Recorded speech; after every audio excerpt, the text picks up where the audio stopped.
স্বামী স্ত্রীর মধ্যে ঝগড়া হয়েছে। স্বামী রাগ করে বাড়ি থেকে বের হয়ে গেল। 10 মিনিট পর স্ত্রী ফোন করলো। আমি যেদিকে দু চোখ যাই ওদিকে চললাম, তোমার সংসার ছেলে মেয়ে সব ফেলে।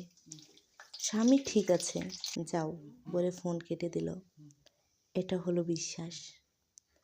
দুপুরে স্বামী বাসায় ফিরে দেখলো স্ত্রী কোথাও যায়নি, বাসাতেই আছে। আর রান্নাবান্না করে টেবিলে খাবার সাজিয়ে রেখেছে। এটা হলো মায়া। এরপর দুজন দুই রুমে মন খারাপ করে শুয়ে আছে, কারো কোনো কথা নেই। কেউ কাউকে খেতেও ডাকছে না, নিজেও খাচ্ছে না।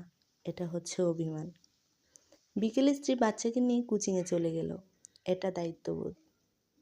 স্বামী বেচারা প্রচণ্ড ক্ষুধার্ত হয়ে ডাইনিং টেবিলে গিয়ে দেখে 2টো প্লেট সাজানো, 2টো গ্লাসে পানি ঢালা। খেতে গিয়েও কি ভেবে চলে গেল। ঠিক করলো স্ত্রী এলে দুজনে একসাথে খাবো। এটা হলো অপেক্ষা। বেডরুমে এসে স্ত্রীর মোবাইলে টেক্সট করলো, তুমি যে কারণে যেতে পারোনি আমি সেই কারণে খেতে পারিনি। এটা হলো ভালোবাসা। শুধু ভালোবাসা দিয়ে সংসার টেকে না, সংসার টিকিয়ে রাখার জন্য দরকার বিশ্বাস, মায়া, অভিমান, দায়িত্ববোধ এবং অপেক্ষা।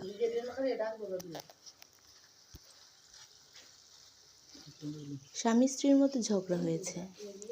স্বামী রাগ করে বাড়ি থেকে বের হয়ে গেল। 10 মিনিট